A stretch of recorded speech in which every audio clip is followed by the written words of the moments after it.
algunas ocasiones, la obsesión juega un papel importante como motor de una búsqueda. Y el número pi ha generado, quizás, una de las mayores obsesiones dentro de las matemáticas. Desde los antiguos egipcios, que ya tenían al número pi entre ceja y ceja, hasta las modernas supercomputadoras, que tienen un inmenso poder de procesamiento, en los últimos 38 siglos, todas las culturas han querido aproximarse lo más posible al número pi. ¿Y cómo se hace eso? Calculando sus decimales. El símbolo de esta obsesión es sin duda el matemático alemán Rudolf von Euler, que pasó gran parte de su vida obnubilado por pi. Fue tal el magnetismo para von Euler que su tumba tiene grabadas los 35 primeros decimales de pi, a los que pudo llegar en 1610, muy poquito antes de morir. Hoy, aunque la tecnología facilite el trabajo y se hayan alcanzado los 2,5 billones de decimales en apenas 73 horas de cálculo, la obsesión por pi sigue tan intacta como hace 3.800 años.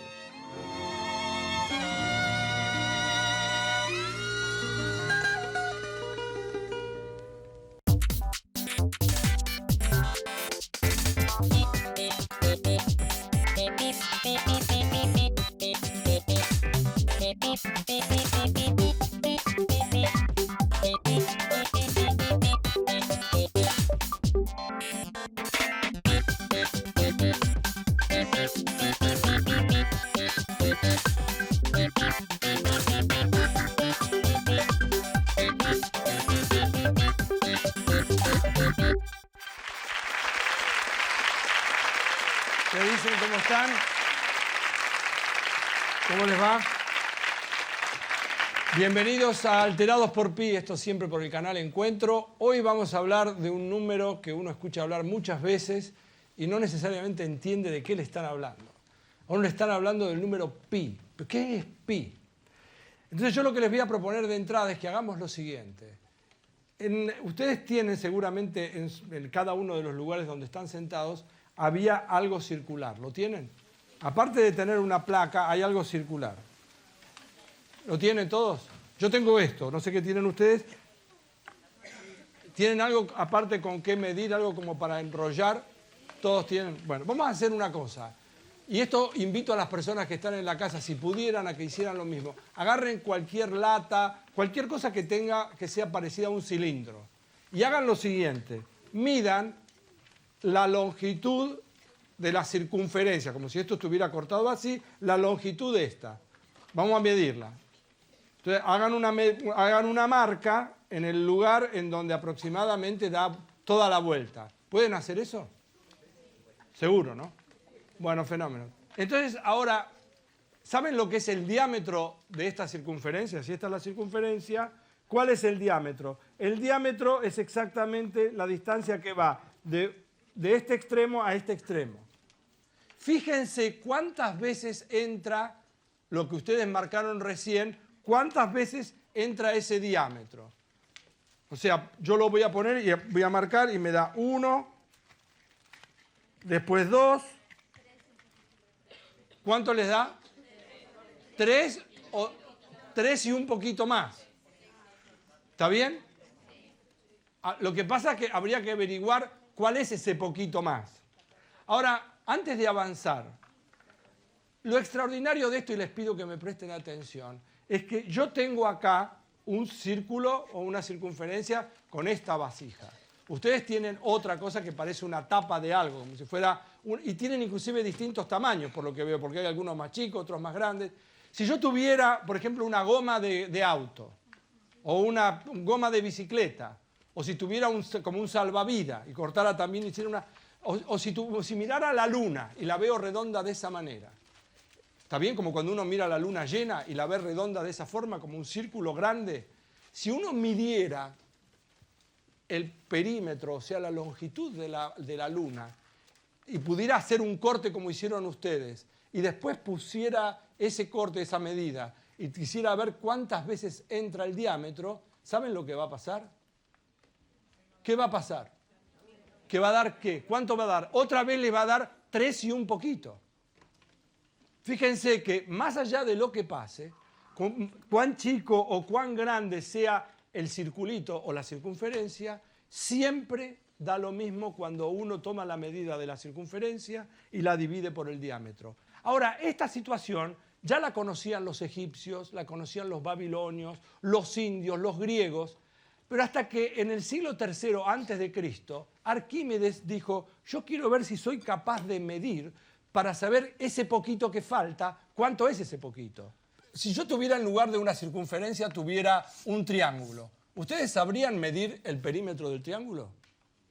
¿Cómo haría uno? Uno mide este lado, más este lado, más este lado, y sabe cuánto mide el triángulo. Si yo tuviera un cuadrado, ¿sabemos medir esto? Yo mido esto, más esto, 4. ¿Sí? ¿Estamos de acuerdo? Supongamos inclusive que un cuadrado tiene 4 lados iguales. Si fuera un hexágono, así, con 6 lados iguales, mido esto, supongamos que esto estuviera bien dibujado, sería 6 veces este tamaño. ¿Estamos de acuerdo? O sea, hexágonos, cuadrados, octógonos. ¿Qué es un octógono? Uno de estos, pero en lugar de 6 lados, ¿cuántos lados? 8 lados. Un decágono tiene 10, un dodecágono tiene 12, uno de 20 lados. Bueno, en definitiva, no importa, yo podría agarrar e ir haciendo cada vez más lados, pero siempre voy a poder medir la longitud esa, ¿sí o no? Entonces, si ahora uno tiene una circunferencia, miren lo que se le ocurrió a Arquímedes.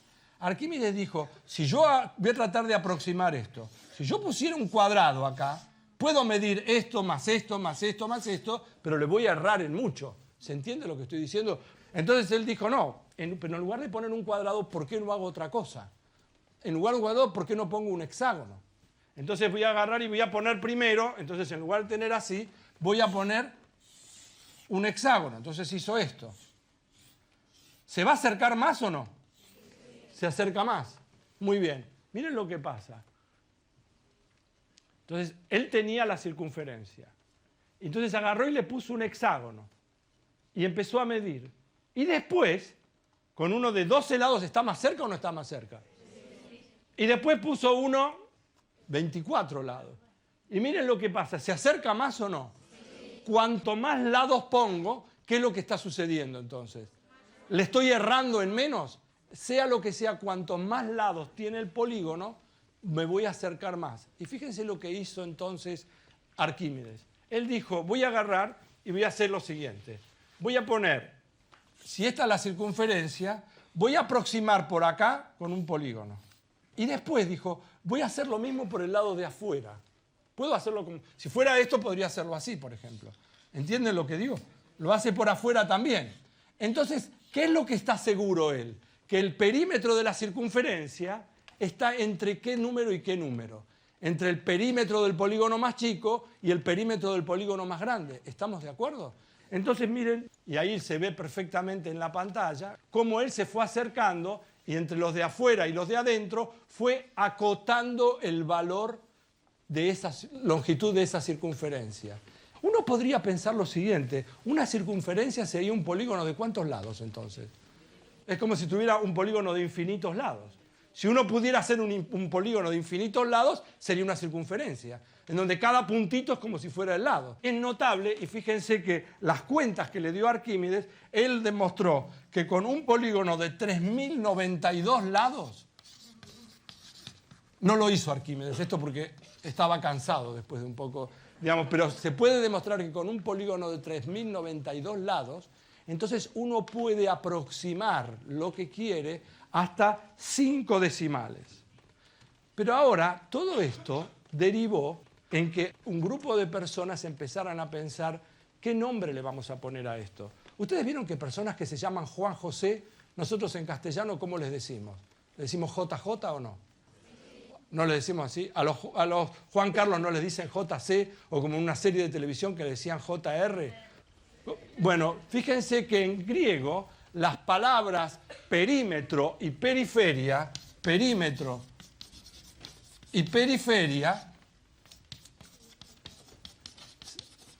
cuando uno las escribe en griego, la primera letra es la letra pi, porque pi es la letra P, pero en griego.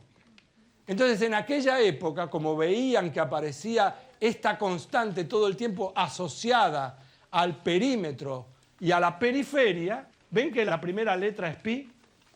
Fíjense, la segunda es una épsilon, la tercera es la letra rho, que es la R. Entonces, para abreviar, ellos eligieron la letra pi y después Euler, que fue un matemático suizo muy famoso, él finalmente terminó utilizando la letra pi como la manera de señalar entonces lo que finalmente se conoce como el número pi, que es 3,141592, etcétera, etcétera, etcétera.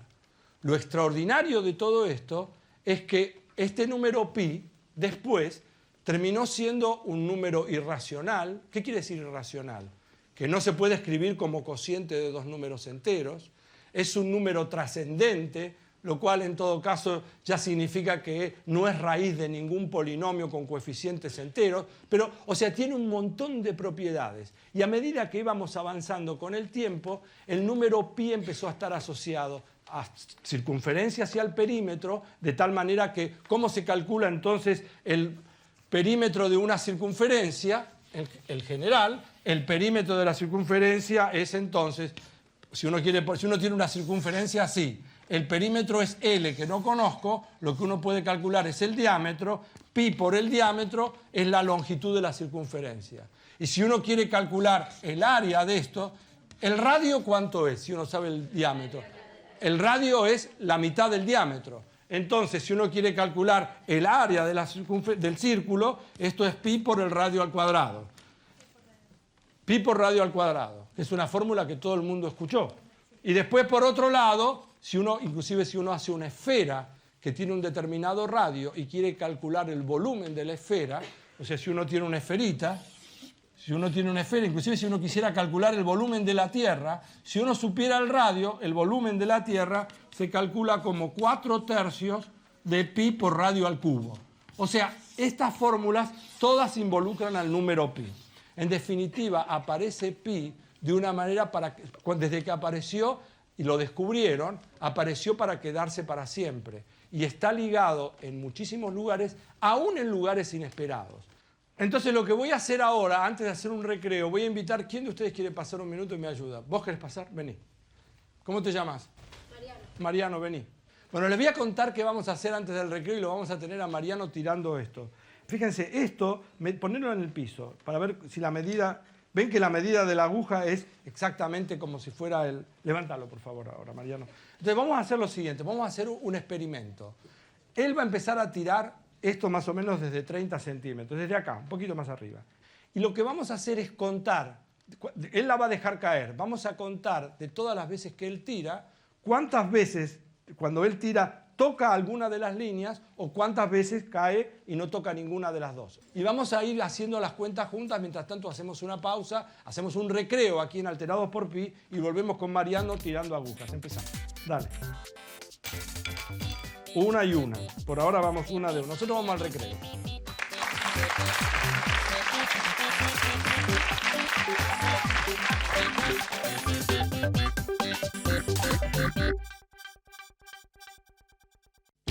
Uno quizás no se da cuenta, pero en cada intento que hace por salir de un laberinto está usando matemática.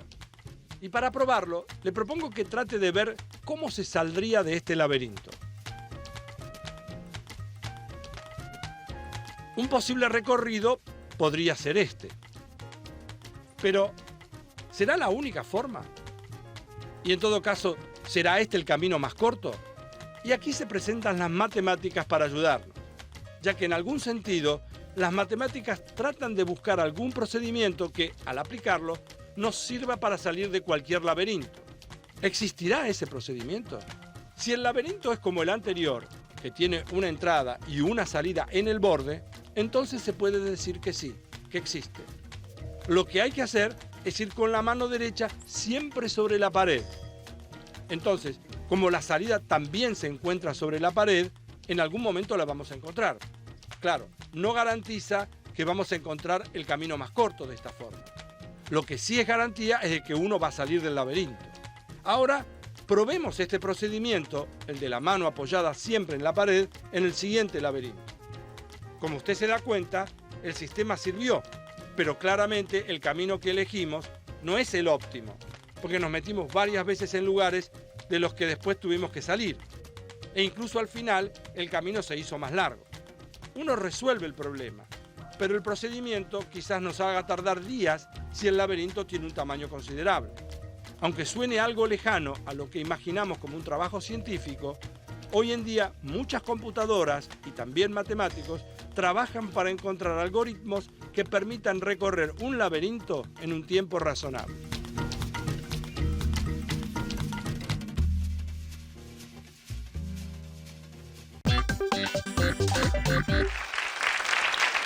Volvemos acá alterados por pi, estamos hablando ahora justamente del número pi. Y Mariano, todo este tiempo que no estuvimos nosotros, mientras hacíamos el recreo, seguí tirando, Mariano. Dejala que ruede. Este es un experimento que hizo, se conoce como el nombre de la aguja de Buffon. Mientras vos seguís tirando, Mariano, vos que nosotros te necesitamos. En el año 1777, Buffon hizo el siguiente experimento. Contó, por un lado, la cantidad de veces que tiraba la aguja. Y por otro lado, contó cuántas veces la aguja, de esas veces que la había tirado, tocaba alguna de las líneas, alguna de las rectas, o alguno de los renglones, digamos así. Y entonces, por supuesto, hizo la cuenta, y lo que se sorprendió, y ahora vamos a ver una placa, es en lo siguiente, que si uno mira las veces que lo tiró, los lanzamientos, eso es, vamos a poner, L son los lanzamientos, y por otro lado, las veces que lo cruzó, vos seguís, Mariano, no te preocupes, las veces que lo cruzó, entonces uno va haciendo la cuenta esta y esto se acerca a 2 sobre pi, lo cual es un hecho extraordinario, porque parece, ¿qué tiene que ver pi en este contexto? Esto, si c sobre L fuera igual a 2 sobre pi, entonces acá paso el pi de este lado, entonces queda 2 por L sobre c, es la placa que está ahí en el pizarrón. Entonces, si uno hiciera, ahora vamos a contar, porque Mariano sigue tirando y nosotros tenemos una persona calculando ahí. Miren lo que pasa. Cuando uno la tira estas veces, esta es una simulación. La primera vez la tiró, no cruzó. La segunda vez la cruzó justamente. Entonces, en ese caso, pi daría 4, porque es 2L sobre C. La tercera vez no cruzó. La cuarta vez sí cruzó. La quinta, y así sucesivamente voy haciendo las cuentas y voy contando. Mariano, ya está perfecto, Mariano. Pobre Mariano, vení. Gracias, Mariano. Gracias. Un aplauso para Mariano que se merece. ¿Querés llevarte la aguja, Mariano, de recuerdo? Sí, llévatela. Al salir te la piden. Digamos. Entonces, lo que va sucediendo es que efectivamente cuantas más veces uno tira, esta cuentita se acerca cada vez más a pi, como se ve en la placa. Bueno, ahora quiero poner algunos ejemplos más de lo que es notable en dónde aparece pi. En principio, por un lado, uno puede calcular. Si uno dice, pero ¿para qué quiere tener tantos decimales de pi? En realidad les quiero contar algo. Calcular pi con la mayor cantidad de decimales es lo que permite decidir cuán rápido y cuán eficiente es el procesador de una computadora. Por ejemplo, en agosto del año 2009, un grupo de científicos japoneses calcularon 2,5 billones de decimales de pi en 70 horas, 73 horas, que resultó ser el doble de lo que se conocía hasta ese momento. Quiero mostrarles otras formas en donde aparece el número pi. Por ejemplo, si uno hace esta cuenta, 1 menos 1/3 más 1/5, menos 1/7 más 1/9, menos 1/11 más 1/13, etcétera, así voy poniendo los impares, los voy poniendo alternadamente con un signo más y un signo menos. Esto, uno dice, pero ¿cómo voy a sumar esto infinitamente? Bueno, primero agarro 1, después hago 1 menos 1/3, después hago 1 menos 1/3 más 1/5, después hago 1 menos 1/3 más 1/5 menos 1/7, y después hago así siguiendo, esto se acerca a pi sobre 4. ¿Cómo puede ser que se acerque a pi sobre 4? Si fuera pi sobre 3, no, quiero decir, ¿cómo se va a acercar a pi sobre 4? Es raro eso. Miren qué otra cosa maravillosa pasa con el número pi. Si uno pone, de la misma manera que recién, 1 más 1 sobre 2 al cuadrado más 1 sobre 3 al cuadrado, más 1 sobre 4 al cuadrado, más 1 sobre 5 al cuadrado. Todos los números de a 1 por vez elevando al cuadrado. Y así voy sumando. ¿Está bien? O sea, tendría que hacer primero el 1, después 1 más un cuarto, después 1 más un cuarto más un noveno, 1 más un cuarto más un noveno más un 16avo. Todo esto se aproxima a pi cuadrado sobre 6. Y otra vez dice, pero ¿cómo puede ser esto? ¿Por qué pasa esto? No me avisaron nada. A uno lo despiertan a la noche y le dice 1 más un medio al cuadrado y uno dice pi cuadrado sobre 6, déjame dormir. O sea, hay momentos en la vida en que uno tiene que saber esto. Y por último, quiero contar una cosa que, digamos, en donde aparece más que las sumas el producto. Y uno hace lo siguiente, lo tengo anotado acá.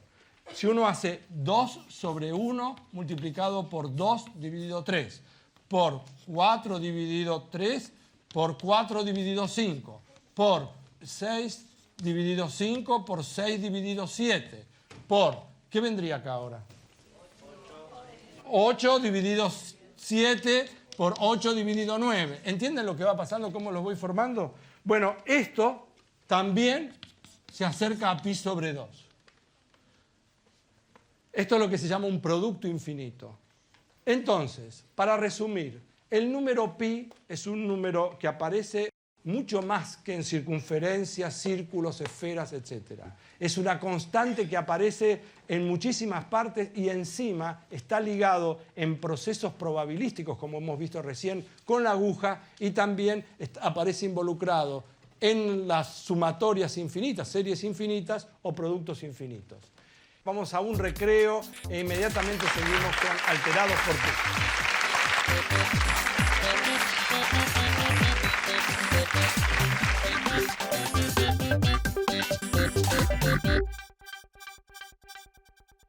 El número de Erdős es un divertimento entre matemáticos para honrar al húngaro Paul Erdős, que falleció en el año 1996 y que tenía el siguiente esquema. Erdős, el homenajeado, poseía el número de Erdős 0. Él fue y será el único con número de Erdős 0. Los que colaboraron con él en algún artículo tienen el número de Erdős 1. Alguien que haya colaborado con alguno de sus colaboradores tiene el número 2. Y así sucesivamente. O sea, se supone que cuanto más bajo es el número de Erdős, más cercana es la relación con el célebre matemático húngaro. El número de Erdős no deja de ser un ejemplo más o menos curioso de lo que intenta explicar la más conocida teoría de los 6 grados de separación, que pone a prueba el sitio El Oráculo de Kevin Bacon con actores de películas.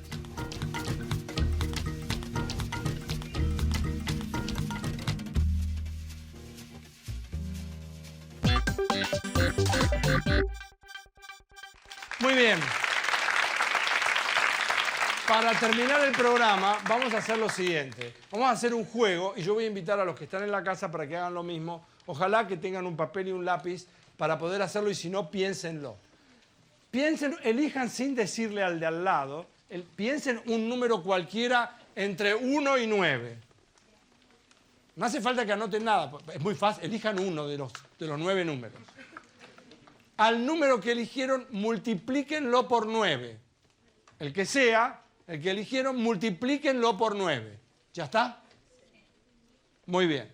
El resultado les dio algo, les dio un número de 1 o 2 cifras. ¿Estamos de acuerdo? Por ejemplo, si alguien eligió el 1, cuando lo multiplicó por 9 le quedó 9. Pero si alguien eligió 2, entonces le quedó 2 por 9, le quedó 18. ¿Estamos de acuerdo? Bueno, sea lo que sea, sumen los 2 dígitos de lo que les dio. ¿Ya está? No digan nada. Ese número que les dio, réstenle el número 4. El número que les dio, supongamos que les dio 2. ¿Tiene una letra al lado? ¿Sí? Muy bien. Entonces, si les dio 2, fíjense en esta letra y piensen en un animal que empiece con esa letra. Por ejemplo, si les dio la B, yo podría pensar en burro. Y anoten el animal. Y cuando yo les diga, vamos a ver si yo puedo adivinar el animal que pensaron. ¿Estamos de acuerdo? ¿Ya está todo listo? ¿Todo el mundo tiene anotado el animal? A ver, ¿les dio esto? Vamos a ver. A ver, levanten la pizarra. qué extraordinario, ¿no es bárbaro esto? Bueno, ¿por qué dio esto? ¿Por qué pasó? Salvo el Señor que puso la palabra erizo, todos los demás... Está muy bien él, ¿no? Está muy bien, pero en general, casi todos, por no decir que todos, salvo el Señor, les había dado la letra E, y cuando uno tiene que pensar un animal que empiece con E, piensa en elefante. ¿Por qué a todos les dio la letra E? Porque cuando uno elige un número cualquiera entre 1 y 9 y lo multiplica por 9, que eso fue lo que yo les pedí, ¿qué pasó? Al multiplicarlo por 9 da un número que es múltiplo de 9. Y todos los múltiplos de 9, cuando uno suma los dígitos, ¿qué pasa? Da 9. Como a todos les dio 9, a partir de ese momento yo ya los tenía conmigo. Después les hice restar 4, a todos les dio 5. Y después del 5 los mandé a todos acá. Y todos fueron a la E. Y encima se fueron al elefante. Ahora sí, cerramos este programa de Alterados por Pi y volvemos como siempre por el canal Encuentro. Chao.